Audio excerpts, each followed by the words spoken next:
আসসালামু আলাইকুম প্রিয় ফেসবুক বন্ধুগণ, সবাই কেমন আছেন? আশা করি আলহামদুলিল্লাহ সবাই ভালো আছেন।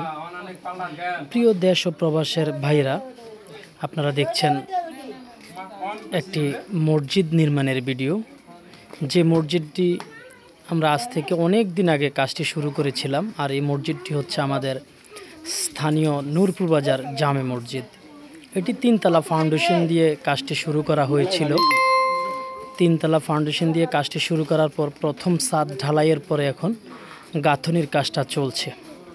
তো আলহামদুলিল্লাহ ইতিমধ্যে গাঁথনির কাজটা প্রায় শেষের দিকে আছে, সামান্য কিছু গাঁথনির কাজ বাকি আছে। তো প্রিয় বন্ধুরা, ইতিমধ্যে খুবই আর্থিক সংকটে পড়েছে এই মসজিদের কমিটি, যার কারণে মসজিদের গ্রিল এবং টাইলসের কাজ শুরু করা যাচ্ছে না। একবারে অনেক বেশি আর্থিক সংকট। যেহেতু আমি এই কাজটার সাথে জড়িত, আমার তত্ত্বাবধানে এই কাজটা হচ্ছে। মেসার্স জামাল এন্টারপ্রাইজ এই ভবনের নির্মাণ কাজ চালিয়ে যাচ্ছে। তো প্রিয় বন্ধুরা, এই পর্যন্ত কিন্তু আপনাদের দানের টাকায় কিন্তু মসজিদ এতটুক কাজ শেষ হয়েছে। তো ইনশাল্লাহ আমরা আশা রাখি এবং এই মসজিদের কমিটিও আশা রাখে যে আপনারাও আরও কিছু দান করলে ইনশাল্লাহ মসজিদের কাজটি খুব তাড়াতাড়ি শেষ করা সম্ভব হবে। তার কারণ হচ্ছে প্রিয় বন্ধুরা, এই মসজিদের এখন যে জায়গায় নামাজ পড়তেছে বাজারের মুসল্লিরা, যা খুবই কষ্ট করে নামাজ পড়তে হইতেছে। ওই যে মাদ্রাসাটা আছে ওইটার 3 তলায় টিন শেড একটা ঘরের ভিতর নামাজ পড়তেছে বাজারের মুসল্লিরা, যেটা খুবই কষ্ট এবং প্রচণ্ড গরম। 3 তলায় মুরব্বীরা ওঠা খুবই কষ্ট হচ্ছে। তো সেজন্যই আসলে বিনীত অনুরোধ আপনাদের প্রতি যে আপনারা দানের হাতটা একটু প্রসারিত করলে ইনশাআল্লাহ এটা কাজটা শেষ করা সম্ভব হবে।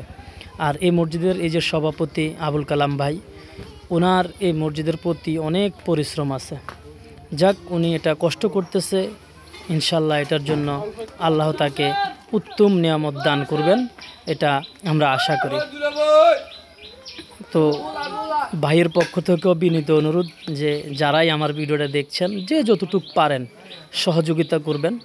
আপনারা সহযোগিতা করতে চাইলে আমার বিকাশ নাম্বারটাও দিতে পারি, অথবা কমিটির বিকাশ নাম্বারও দিতে পারি। ইনশাল্লাহ আপনারা কমেন্টে যোগাযোগ করবেন, আর তাছাড়া আমি আমার ভিডিওতে নাম্বারটা দিয়ে দিব। আর সেই সাথে একটা কথা বলতে চাই যে আসলে দান হচ্ছে অনেক বড় একটা আমল, যে আমলের দ্বারা আপনার আসমান এবং জমিনের মধ্যবর্তী যে গুণাগুলো থাকে সেগুলো ঝরে পড়ে। তো সেজন্য দান অনেক বড় একটি ইবাদত। আমরা সকলেই দান করার চেষ্টা করব। আপনাদেরকে মসজিদের ভিতরটাও একটু দেখাই, বর্তমান কাজের চিত্রগুলা। এটা হচ্ছে মসজিদের সিঁড়ির জায়গাটা। দেখেন, অর্থের অভাবে কিন্তু এই সিঁড়ির কাজটাও আমরা করতে পারতেছি না। আপনারা জানেন যে আমি সর্বপ্রথম যে সময় কাজটা শুরু করেছিলাম তখন থেকেই কিন্তু আমি নিয়মিত কিছু কিছু ভিডিও আপলোড করেছিলাম। তো আসলে এই মসজিদটা নির্মাণের ক্ষেত্রে খুবই অর্থ সংকট চলছে এখন। এই যে জানালার গ্রিলগুলো কিন্তু নাই, মোটামুটি প্রায় গাঁথনির কাজ শেষ বললেই চলে, সামান্য কিছু গাঁথনির কাজ আছে।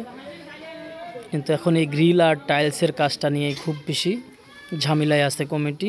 আর ওইদিকে মুরব্বীরা 3 তলায় উঠতে পারতেছে না।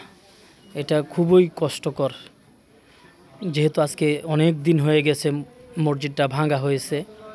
তো আসলে সব দিক থেকেই একটা চাপ আছে কমিটির উপর তাড়াতাড়ি কাজটা শেষ করানোর জন্য। তো আসলে তারা অনেক চেষ্টা করতেছে। আমি যে আবুল কালাম ভাইয়ের কথা বললাম, উনি যথেষ্ট চেষ্টা করতেছে কাজটা শেষ করানোর জন্য, কিন্তু আসলে টাকার কাজ কিন্তু আপনার প্রেশার দিয়ে চাপ দিয়ে হয় না।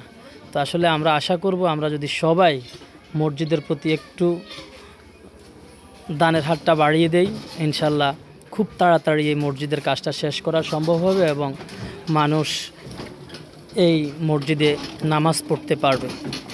আর অবশ্যই যাদের দানের টাকায় এই মসজিদ হচ্ছে এবং যারা কিয়ামত যতদিন এই মসজিদ থাকবে, যারা নামাজ পড়বে তাদের কিন্তু সওয়াব জমা হতে থাকবে যারা দান করবে।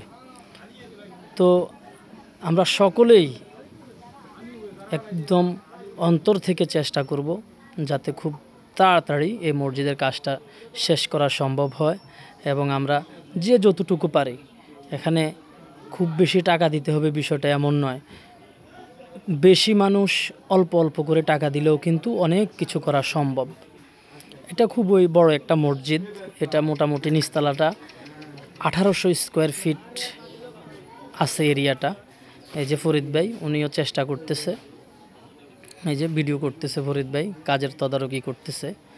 তো আসলে সবাই সম্মিলিত চেষ্টা করলে কোনো কাজই থাকবে না, সব কাজ ইনশাল্লাহ শেষ হয়ে যাবে, মানুষ খুব তাড়াতাড়ি এই মসজিদে নামাজ পড়তে পারবে।